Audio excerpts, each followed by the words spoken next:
SST é a profissão da década. E só não enxerga isso quem não está por dentro do assunto. Isso mesmo, longe de qualquer argumentação utópica, romântica, aquela coisa bonita. Eu estou falando isso com base em números, indicadores, profundo conhecimento acerca dos movimentos que têm ocorrido em torno da segurança do trabalho para fazer com que essa área seja mais valorizada no cenário econômico brasileiro. Pessoal, boa noite, sejam muito bem-vindos aqui. Deixa eu só pedir para alguém confirmar se está ouvindo bem. Tá legal o áudio aí? Alguém confirma, por favor? Quando vocês falam isso, eu coloco o título da live aqui, rapidinho.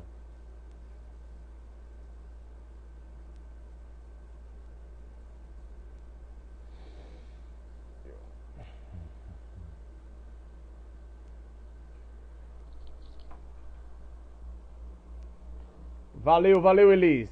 Já tô colocando o título da live aqui agora.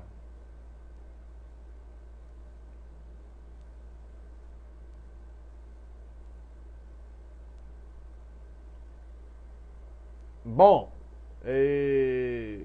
sempre que eu estiver comentando, pessoal, vocês puderem clicar no coraçãozinho aqui para que mais pessoas se juntem a nós nessa live, melhor, tá certo? Eu não vou ficar falando isso repetidas vezes na live, mas se algum momento esse conteúdo agregar valor para você e você achar que outras pessoas também se beneficiariam com ele, por favor, segura no coraçãozinho aí na live que vai ajudar bastante o nosso trabalho, beleza? Bom, sem mais delongas, vamos partir direto para o assunto. Essa semana que é a Atualiza SST. Ontem tivemos um encontro fantástico. A importância da gente entender a linguagem estratégica da segurança, de saber transformar nosso argumento prevencionista em algo interessante para a diretoria, como também as 3 bases que sustentam a nossa disciplina, a parte trabalhista, tributária e previdenciária, certo? Então, esse conteúdo se complementa com o encontro anterior, e se você está vendo isso aqui pelo YouTube, eu sugiro fortemente que você assista primeiro o nosso dia 1, o que nunca te contaram sobre a SST.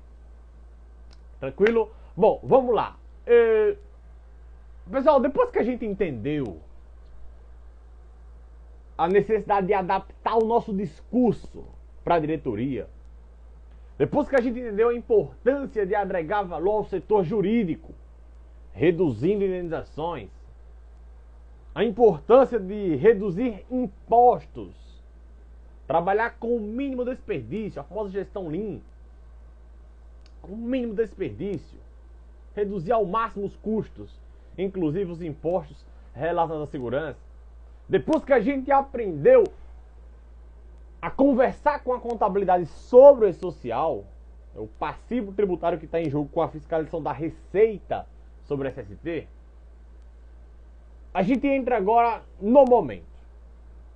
2020 a 2030 é a década da segurança e saúde do trabalho. E eu sustento essa minha argumentação com 3 fatores principais. Perceba, não é romantismo. É negócio de motivacional, empolgação, não é nada disso não. É números, indicadores e profundo conhecimento do tema. Reflita comigo. Reflita comigo. A SST, pessoal, deixou de ser uma questão de ideologia.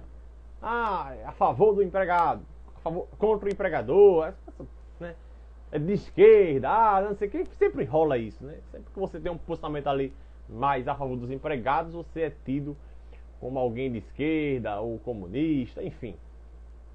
E toda essa ladainha que não serve para nada, essa discussão, não leva a canto nenhum. Toda essa ladainha, ela foi superada pelo fato da SST está no centro das contas públicas brasileiras. Gente, segurança e saúde no trabalho é questão de sanidade das contas públicas. Porque somente em 2020 o Brasil gastou, por causa da SST, o Estado brasileiro, não é governo, é o Estado brasileiro, a instituição, desembolsou quase 14 bilhões de reais.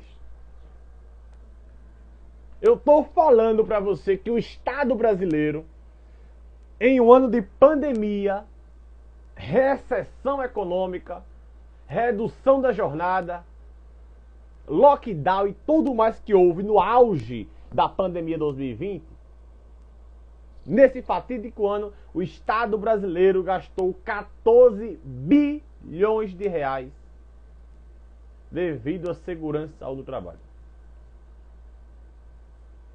Com um detalhe, 14 bilhões para ser rasteiro.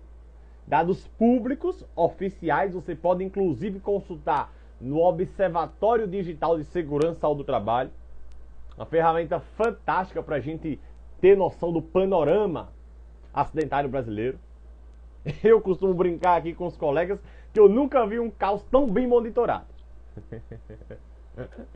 Sempre que eu vou falar sobre essa ferramenta, eu fiz, cara, eu nunca vi um caos tão bem monitorado quanto é a questão do Observatório Digital de Segurança e Saúde.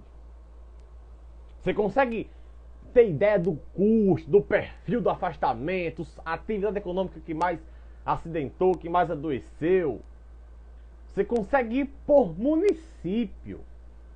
Entender o problema tanto aqui em Caruaru, em Pernambuco, como também lá em Sorriso, no Mato Grosso.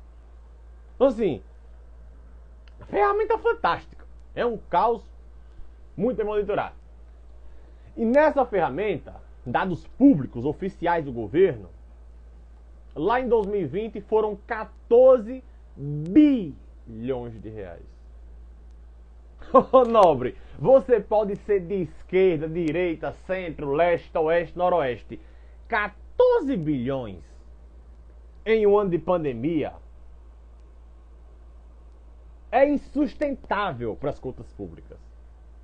Qual seria esse número se a gente tivesse a pleno vapor, a pleno desenvolvimento econômico? Vamos pensar, a gente é recorde de desemprego. São mais de 14 milhões de desempregados, pelo amor de Deus. Como é que a gente gasta esse valor dessa proporção em um ano de pandemia?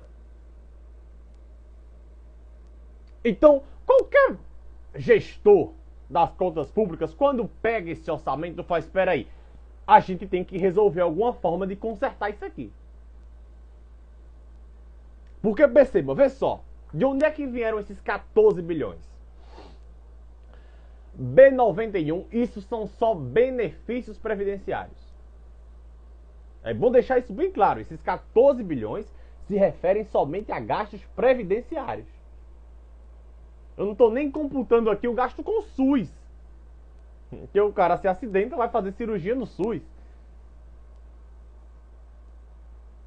Fica internado no Sistema Único de Saúde. Eu não estou nem contabilizando aí esse custo. Eu estou falando direto, na veia. A gente teve 14 bilhões com acidente e doença do trabalho. B91. Vamos entender isso aqui. Repito. Perceba a riqueza de conhecimentos técnicos e precisos para fundamentar essa minha argumentação. E é por isso que eu vou mergulhar nesse cenário para você entender o que eu estou falando. Você entender que não é algum achismo. B91. O trabalhador teve um acidente e passa 6 meses afastado. Vocês, muitos aqui sabem disso. Os primeiros 15 dias, quem paga é a empresa. O restante do tempo, quem paga é a Previdência. Então, se ele teve um acidente, quebrou a perna, vai passar 3 meses afastado, 15 dias é a empresa e 2 meses e meio é a Previdência. Então, isso é o B91. É o benefício que a Previdência Social paga aos trabalhadores acometidos por alguma doença ou acidente ocupacional. É um benefício. O B92, ele envolve a questão de aposentadoria por invalidez. Então o B92 é aquela questão do seguinte: o cara trabalhou numa determinada máquina e veio a ficar totalmente amputado. Ele não tem mais condições de trabalhar. Vamos dizer que ele perdeu aqui um braço e uma perna. Perdeu 2 pernas, 2 braços, enfim. Ele teve uma lesão tão traumática que ele não consegue mais trabalhar por causa de um acidente. Então o Estado brasileiro faz o quê? Aposenta esse cara por invalidez. Ele não consegue mais retornar ao mercado de trabalho por causa de um acidente e vai receber ali uma aposentadoria por causa disso. Segunda espécie de benefício. Peraí que tá tocando aqui. Segunda espécie de benefício, B92. Então perceba, o primeiro ele fica afastado, mas volta a trabalhar. É o B91. O B92, ele tem um acidente, tem alguma sequela que não consegue mais retornar. Aposenta. Então, se ele teria ali mais 20 anos de contribuição para a Previdência, não vai ter mais isso. Vamos ter que aposentar ele. B93, pensão por morte. Nosso amigo aqui, Herbert, sofreu um acidente, veio a falecer e deixou seu filho de 16 anos desamparado. Nosso amigo César caiu do andaime, deixou sua esposa desamparada. E aí o Estado brasileiro paga uma pensão por morte por causa de um acidente e doença do trabalho. Olha aqui como estamos no terceiro. Então, pô, o cara teve esse problema, veio a falecer, deixou a família desamparada. O Estado brasileiro paga uma pensão por morte em caso de acidente de trabalho. E por último, o auxílio acidente, que é Marcos, por exemplo, teve um acidente e perdeu uma mão. Ele perdeu uma mão, mas ainda consegue voltar ao trabalho. Ele perdeu um dedo. O caso mais emblemático é o do presidente Lula, né, que chegou a perder um dedo em um acidente do trabalho. Então você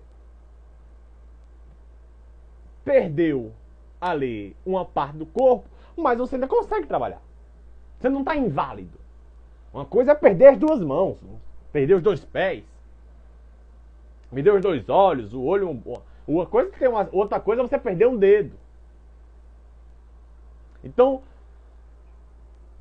entra-se aí um outro fator de gasto, que é o auxílio, ou melhor, a indenização que o Estado paga por você ter sua capacidade produtiva reduzida. Você sofreu um acidente e não consegue mais produzir como produzia. Vamos te pagar uma indenização. Em resumo, depois eu recomendo que você volte até a assistir essa live novamente, mas em resumo, só esses 4 benefícios, o afastamento, a aposentadoria, a pensão e a indenização lá, porque teve algum problema e não tem a capacidade de 100% de trabalho, só isso aí foi 14 bilhões de reais, amigo. Em um ano de pandemia.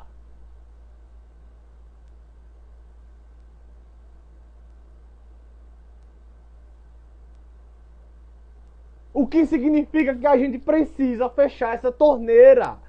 Numa época de déficit, como está acontecendo agora no Brasil, está tendo um arroxo das contas públicas, né? Já vem de um tempo que tem PEC dos gastos públicos, tem uma série de medidas para cortar gasto público. Numa série de medidas, uma delas é dizer, caramba, não dá mais para sustentar esse padrão aqui. Porque se tiver pleno desenvolvimento econômico, mais acidente acontecendo, vai estar sempre saindo dinheiro.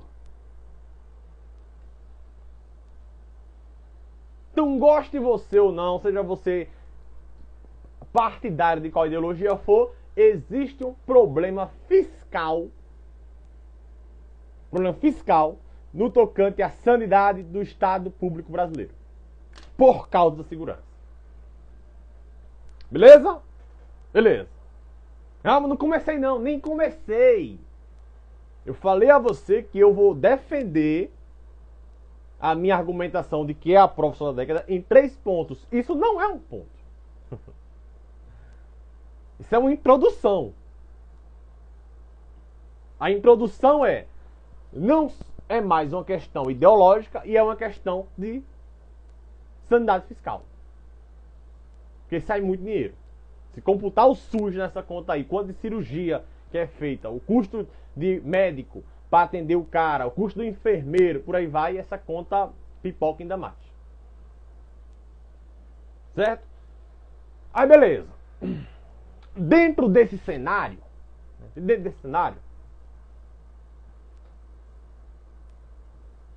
alguns movimentos têm acontecido.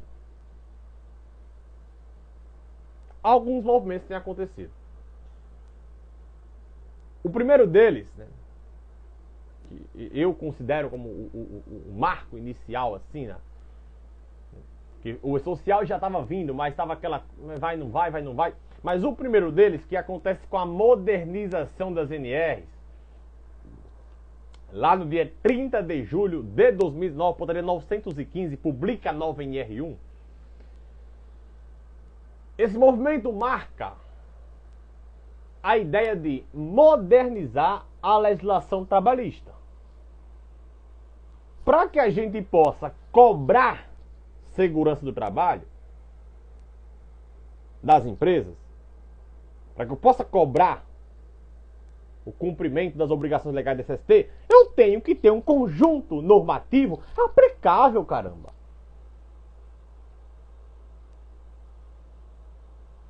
Eu não posso ter normas aqui que nem sequer abordam a possibilidade de um treinamento EAD. Eu não posso ter NR18 lá com 90 páginas dimensionando todo tipo de detalhe que tem que ter no canteiro de obra, colocando a obrigatoriedade de bandeja de proteção. A construção civil, um setor que evidentemente tem muito risco, e eu colocar aqui obrigatoriamente a proteção da periferia tem que ser por bandeja, quando hoje já se tem sistemas por tela, só o risco do carpinteiro para montar e desmontar aquela bandeja ali já gera problema.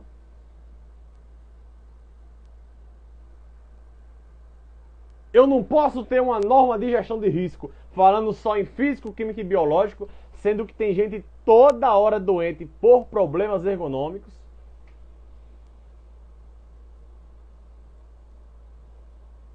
Eu não posso ter um PCMSO que fale apenas em lista de exames.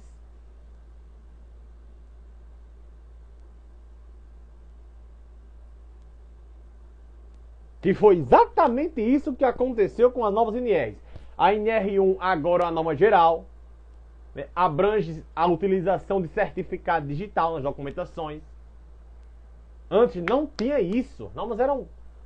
Nós tínhamos normas para o passado. Não dá para cobrar a segurança do trabalho se a gente não mudasse as NRs. Que o requisito mais básico, a dinâmica trabalhista, já é desatualizada. Então vai haver uma cobrança aqui, previdência, receita e tal, mas a base dessa cobrança vem do gerenciamento de riscos da norma trabalhista, que era desatualizada.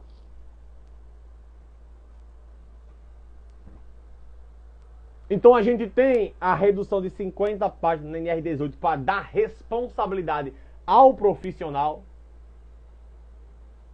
Não tem como padronizar uma gestão para todas as obras. Tem que trabalhar por resultado. Então, o como fazer depende da empresa. Não pode ter acidente. O como ela vai fazer isso vai ficar a cargo dela. Enfim, né, o PCMSO, vamos falar dele melhor ao longo da semana. Eu acho que é uma mudança bem maior que o PGR. certo? Deveria ser muito mais falada. Se você tá aqui vendo essa live, cara, por favor, assiste a live do PCMSO. Por favor, tá vendo essa live aqui até agora? Assiste a live do PCMSO, porque a mudança dele é muito mais profunda que a do PGR. Se tem uma mudança normativa que tem capacidade, potencial de produzir resultado, não é trocando o PPRA para o PGR e aumentando o risco. É o relatório analítico do PCMSO, cobrando a comparação com o ano anterior, justificativa e tudo mais. Vamos falar melhor sobre ele ao longo da semana. Mas perceba, eu estou colocando isso para falar que houve um primeiro direcionamento de modernizar as NRs, para que com um conjunto normativo mais adaptado à realidade, eu tenha poder de barganha para cobrar, para exigir. De um lado é isso. De outro lado, a gente tem o E-Social. Tem o E-Social, que obriga as empresas a cadastrarem seus riscos.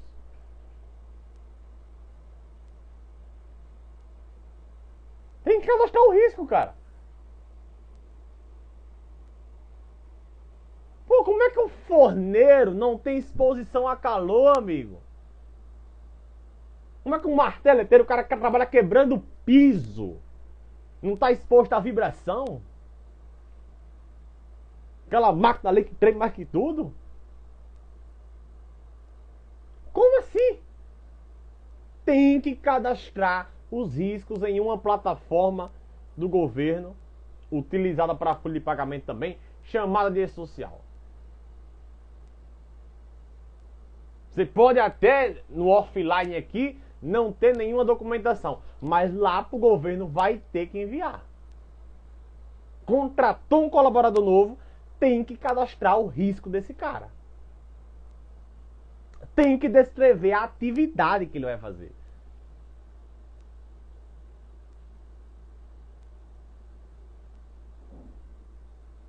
ASO? Se não fizer o ASO, aponta no sistema, tá faltando o exame admissional. Não fez o periódico, aquela planilha de ASO que a gente tinha, que alguns colegas brincam, né? Que se espremer saia sangue, tá tudo vermelho. E a empresa nunca atualizava. Essa planilha agora está sendo monitorada 24 horas pelo governo. Fez o exame admissional que deveria ter feito ou não? Quais exames foram feitos? Fez o periódico quando deveria? Fez o demissional? Eu tenho acompanhado esse movimento, eu até compartilho isso nas minhas redes sociais. Cara, o que foi o E-Social? Mesmo que ele já entrou, né?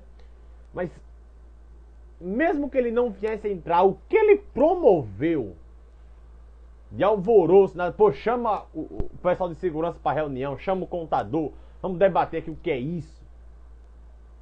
Eu até coloquei um print esses dias, a gestora falou, pessoal, a questão do ASO aí estava meio largada, mas pelo amor de Deus, a partir de agora, vamos tratar isso com mais rigorosidade. Quando é que essa empresa ia levar a sério a realização dos ASOs, se não fosse a cobrança do E-Social, gente? Se não fosse a cobrança do E-Social. Então, de um lado, a gente tem a modernização trabalhista, para ter um conjunto mais adaptável à realidade atual do mercado. E do outro lado, eu tenho uma fiscalização 24 horas por dia online, que é o E-Social.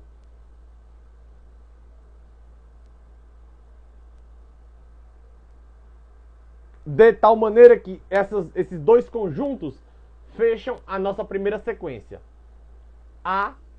Nessa década, 2020 a 2030, há uma forte imposição normativa. Há uma tendência do Estado a fazer com que as empresas cumpram as normas de segurança. Seja tornando elas mais aplicáveis, seja fiscalizando eletronicamente 24 horas por dia.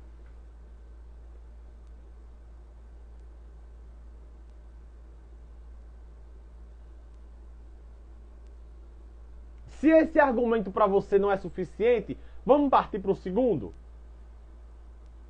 Se esse argumento aqui não é suficiente, vamos partir para o segundo. A gente está com o menor número da história de auditores fiscais do trabalho. Estima-se que tem 2.000 auditores a menos. 2.000 auditores a menos. Já tem demanda, já foi de concurso público. Em breve deve sair algum concurso aí. Eu acho que no máximo, talvez esse ano, né? Talvez esse ano até... Não vou entrar nos méritos aqui a falar agora, mas enfim. Esse ano ou no próximo, deve ter um concurso para auditor fiscal do trabalho, porque não tem braço. Se aposenta a gente todo ano e não tem reposição. O último foi 2013, o último concurso. Tem mais de 10 anos.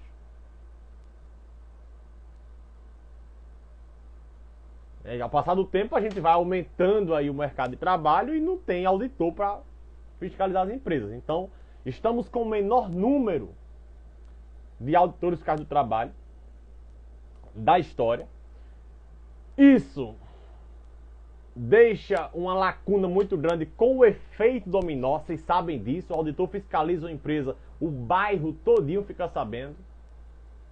O auditor fiscaliza uma, ele joga ali para alguns amigos de negócio dele, empresários, enfim, comenta isso. Então tem-se uma movimentação de uma cadeia, porque se fulano foi, eu posso ser também. E você imagina aí o ganho que seria se a gente tivesse mais auditores nas portas. Vamos colocar 500 auditores a mais, 500 só, fazendo uma fiscalização no mês cada um. Uma fiscalização no mês. 500 auditores. 500 fiscalizações no mês.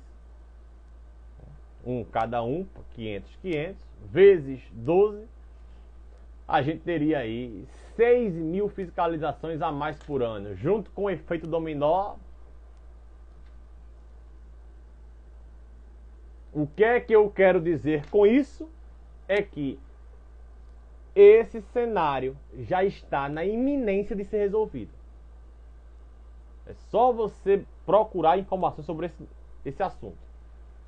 Está insustentável. O número de auditores fiscais do trabalho no Brasil está insustentável. E provavelmente nos próximos anos vão ter mais auditores nas ruas. Evidentemente vai ter mais fiscalização. Há uma demanda pela SST.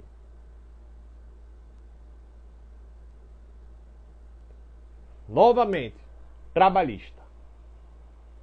Na parte tributária, esse robô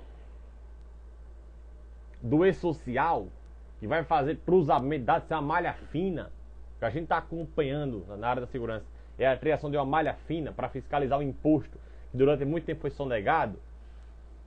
Agora esse imposto a gente saiu de uma cobertura de 2, 3% para 100% das empresas. Gente, todas as empresas têm um funcionário, tem que enviar informação para o social. O MEI com um funcionário tem que enviar informação para o social, gente. Isso é um big data, né? Uma capacidade de dados para se trabalhar com eles absurda. Pô, se você está vendo aqui no sistema uma empresa que constantemente não envia os exames admissionais, que não faz os periódicos, ela está mostrando para mim no sistema a ponta do iceberg. Não é que a fiscalização, não fez o ASO, toma uma multa automática. Não é assim não. Não é terrorismo não, gente. Percebam o meu esforço aqui para fazer com que a gente tenha uma conversa mais real possível, mais prática possível. Sem exagero. Não é terrorismo, enviou o ASO, vai ter a multa automática. Não é isso não. É que se você constantemente não cumpre com as obrigações lado social, significa que é muito mais provável eu encontrar outros erros aí.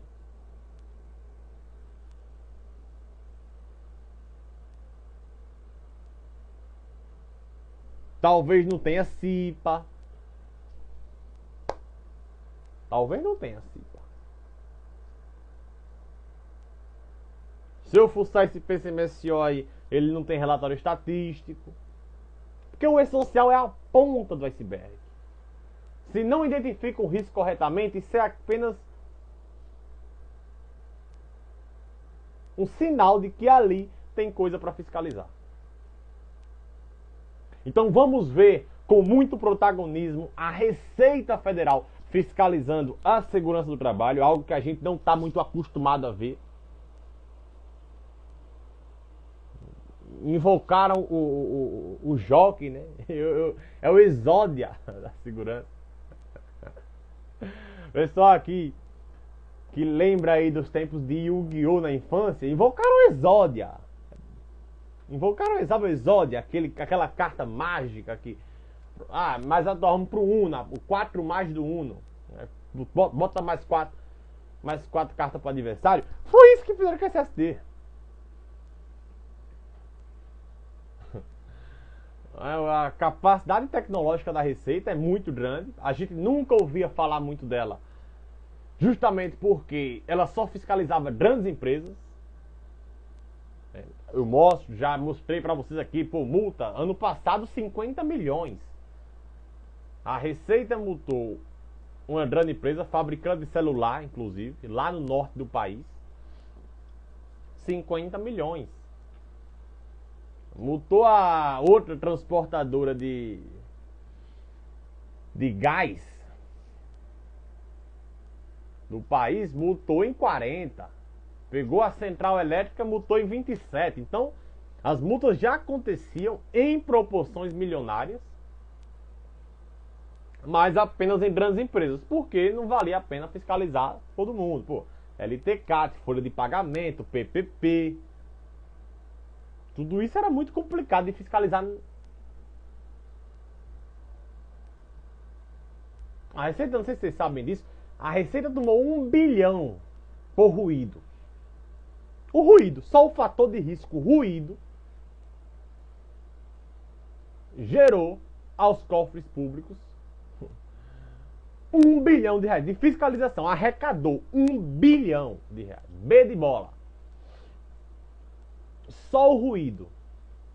Documento público no relatório de fiscalização da Receita, lá de 2009. Depois, quem tiver interesse, fala comigo que eu te mostro. 1 bilhão de reais por causa do ruído. Então, sempre quando envolvia, né, grandes empresas, valia a pena essa fiscalização trabalhosa de PPP, LTCAT, folha e tudo mais. Só que agora, como é tudo automático, informação declarada, as próprias empresas que enviam informações pra gente, basta a gente apenas colocar um código de programação mais básico que tem, até o if-else. Então, o if-else, quem é de programação aqui vai entender. Se ela declarar isso, automaticamente tem que recolher imposto. Se não recolher, coloca o printf na nossa tela para aparecer bem alto aqui, alerta. A empresa tal declarou o nível de ruído acima do limite de tolerância, o nível de calor acima da tolerância, e na tabela 2 ela não declarou o código devido. Então, bola pra frente. Fiscalização declarada na veia. Travou aí pra vocês, pessoal? Pra mim tá normal aqui. Tá legal aí? Deu uma travada? Vocês estão conseguindo me escutar bem, ver bem?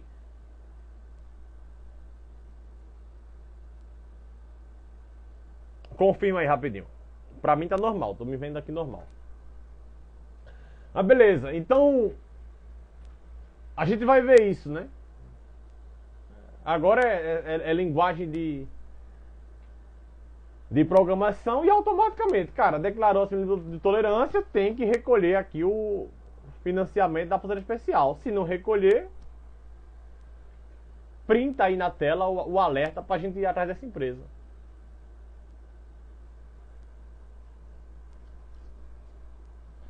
Então, esse é um segundo ponto, né? Primeiro, maior imposição normativa.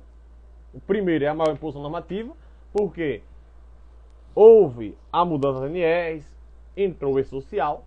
Segundo, o aumento da fiscalização, que vai ter concurso para auditor do trabalho. E agora a Receita vai trabalhar somente por informação declarada. As empresas vão vir até o governo, não é o governo que vai até as empresas. Então é só investir em tecnologia e tem-se aí um potencial de fiscalização muito grande. E, por último, o cenário econômico brasileiro. O cenário econômico. Porque vê só. Esse talvez o que a gente tem menos controle sobre ele. Talvez o que a gente tem menos controle. Mas ainda assim vale ser ressaltado. Porque vê só. De 2010 a 2020, gente, essa década que passou agora, 10 a 20, foi a pior década econômica da história do Brasil. Em 120 anos. Lembra a década perdida? Lembra a década perdida? Lá de 1980, a gente estudou nos livros de história. A famosa década perdida. Pronto, 2010 a 2020 foi pior.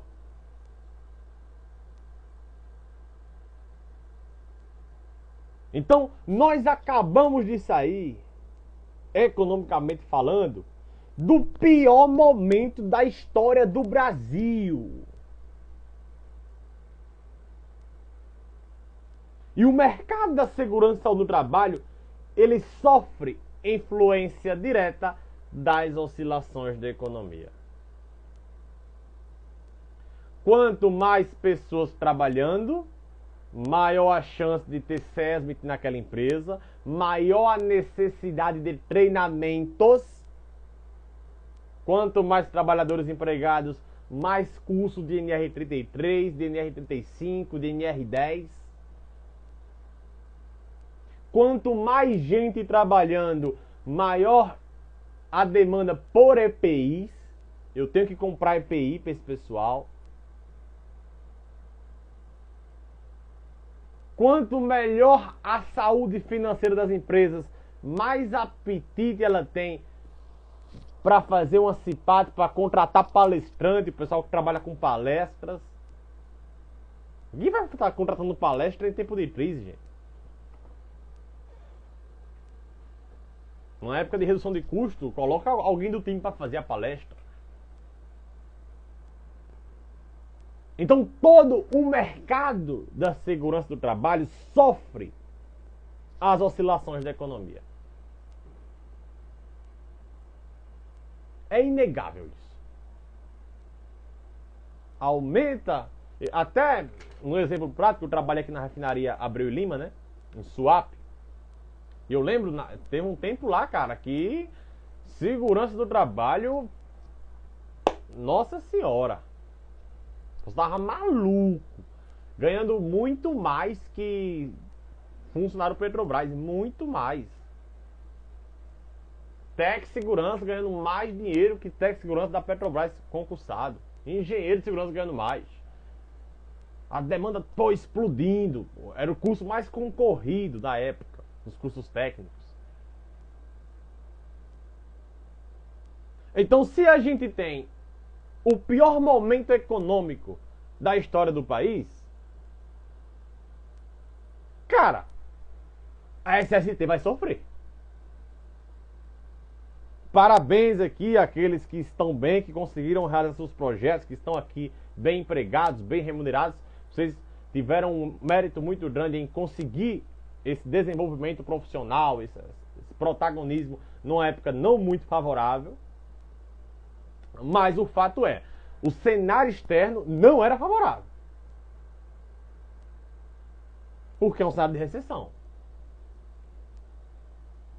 Lógico, é possível fazer um bom trabalho. Mostro isso aqui todo dia. Tem gente sendo promovido, tem gente sendo contratado.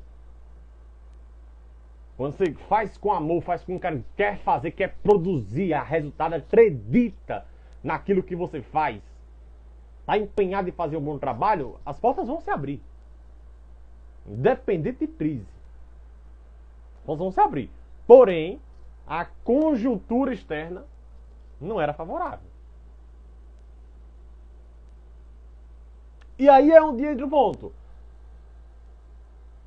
Dificilmente nós vamos ter uma década econômica tão ruim quanto essa. Tá? Pode até ser ruim, pelo menos no curto prazo. No curto prazo. Dificilmente nós teremos uma década econômica tão ruim quanto essa. Pode até ser ruim, ser fraca. Mas não vai ser tão ruim quanto foi 10 a 20, porque esse foi o pior da história.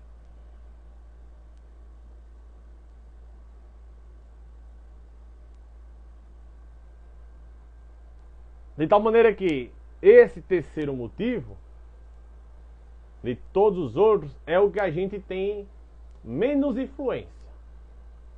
O E-Social já entrou, novos NR está quase tendo um processo, Receita vai tomar dinheiro das empresas fiscalizando com o E-Social. Todo o trabalho vai estar na rua nos próximos anos. Isso é certo que vai acontecer, não tem como dar para trás. O cenário econômico é uma grande chance de não ser tão ruim. Mas, ainda assim, é o Brasil. Ainda assim, não se pode ter tanta previsibilidade, tanta certeza quanto a isso. De tal maneira que esses três fatores que eu acabei de elencar para vocês, eles me fazem crer que vai haver uma valorização muito forte na área da segurança. Eu poderia incluir também aqui a entrada dos fundos ESG. Há uma demanda maior pela conscientização socioambiental das empresas. Isso é um movimento que já está iniciando aqui no Brasil, mas não quero entrar nesse mérito ainda. Esses dias ainda ontem, acompanhei uma vaga de coordenador de sustentabilidade em uma grande empresa. Então isso está acontecendo já, eu poderia incluir isso. Mas poderia incluir também a facilidade de acesso à informação, porque em 2010 a gente não tinha conteúdo, você não estaria vendo essa live aqui. 2008, 2005, por aí, eu não publicava conteúdo na internet, nem existia YouTube. Então a gente não estaria, não sei nem se existia, mas eu particularmente não usava. Então assim, não teria a quantidade de conteúdos que a gente tem hoje. Hoje as informações da segurança, principalmente a parte estratégica dela, a parte que traz retorno para o empregador, o famoso ROI, ele vale a pena investir porque ele vai ter o retorno. Essa parte hoje está muito mais divulgada do que anos atrás. E eu poderia incluir isso também, a internet agora, as redes sociais, como uma ferramenta que contribui para o avanço da segurança, mas não quero falar disso. Esses três fatores, por mim, já sustentam a argumentação de que a SST é a profissão da década. Finalizando o nosso encontro, e para trazer também o outro lado da coisa, vocês sabem disso, eu odeio pensar só no emocional, nessa coisa bonita, romântica. Talvez pela formação de engenheiro, eu gosto de pensar as coisas em números, com a razão, argumentos sólidos que sustentem. Eu fiz questão de trazer argumentos técnicos profundos aqui. Talvez essa live desse mais sucesso, fosse mais legal de assistir se fosse uma live motivacional pra cima. Mas eu fiz questão de trazer conteúdos técnicos para sustentar minha argumentação. E seguindo esse meu pressuposto, eu preciso alertar para que é a profissão da década. Espero que o YouTube aí tenha vida longa, que eu possa assistir essa live lá em 2027, 2028, para saber se realmente aconteceu isso que a gente está vendo agora. Mas depois de 2030, cara, aí as coisas mudam um pouco. Tá? Vou só separar esses 2 minutinhos finais para fazer esse alerta. Tem um tempo para você se desenvolver na área da segurança. Tem um tempo. Cada dia que passa, esse tempo diminui. Porque lá na frente vai haver uma automação muito forte. Meu curso de engenharia de produção é baseado em automação, indústria 4.0, IoT, Big Data, Machine Learning, aprendizagem das máquinas. Não tem mais sentido colocar o cara para trabalhar 85 decibéis quando eu puder investir um robô para fazer isso. Estava vindo aqui para minha casa, hoje estava chovendo. Na chuva, tinham colaboradores aqui da empresa de limpeza urbana no esgoto. Não vai ter sentido mais colocar esse cara dentro do esgoto quando eu puder colocar um robô para fazer isso. E a gente precisa colocar esse assunto em pauta. A automação vai vir. A automação é uma realidade. Quando as empresas contabilizarem que robô não tira férias, robô não enseja pagamento de aposentadoria especial, robô não coloca na justiça, não precisa pagar insalubridade por robô, no longo prazo vai ser muito mais vantajoso automatizar um processo do que ter pessoas expostas a esse risco. Logo, se vão ter menos pessoas trabalhando, aí a lógica se inverte. A segurança tradicional de campo é por drone.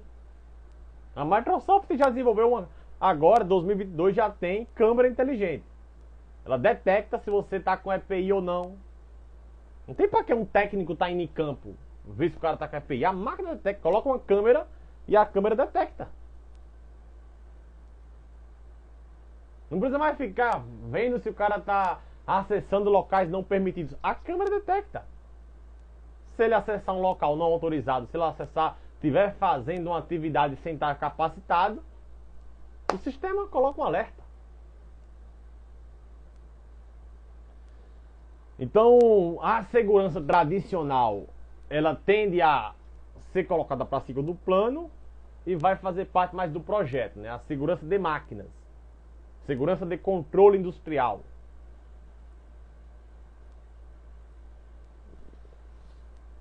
É o que se propõe. É o que se propõe. Não temos que conversar melhor sobre isso em outro momento, mas eu preciso fazer esse alerta. É a profissão da década.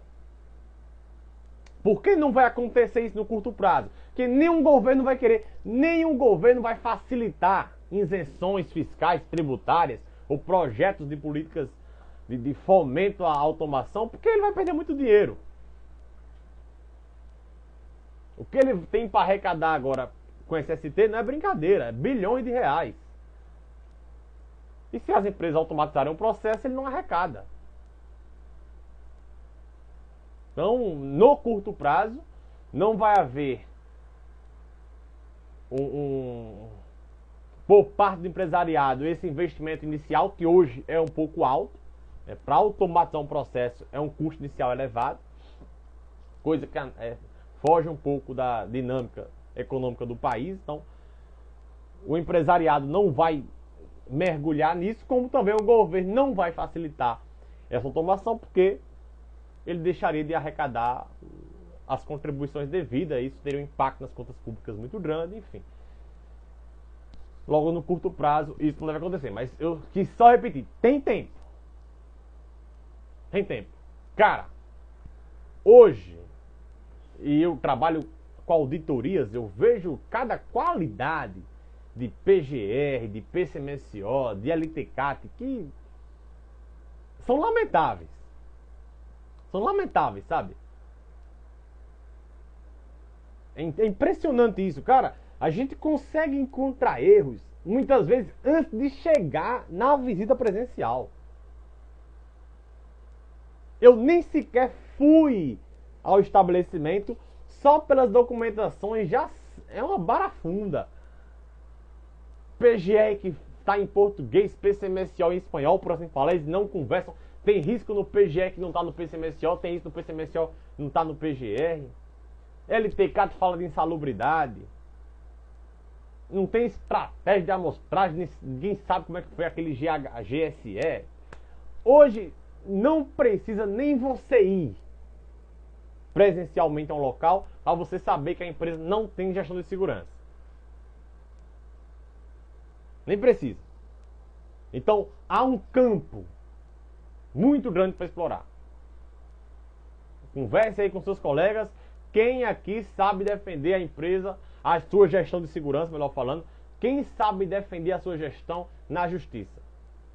Explicar item por item da sua gestão em uma reclamatória trabalhista. Quantos aqui sabem o que fazer para reduzir impostos? Pergunte ao seu rádio profissionais aqui que estão do seu lado. Pergunte quantos sabem o entendimento da Receita Federal sobre a SST. O que é que ela fiscaliza? Como é que ela fiscaliza? Como é que opera o social corretamente? Será que é só cadastrar risco? Onde é que entra a folha de pagamento nessa história? Perguntem. E vocês vão ver que o conhecimento é muito raso sobre isso, logo tem-se um campo muito grande para explorar.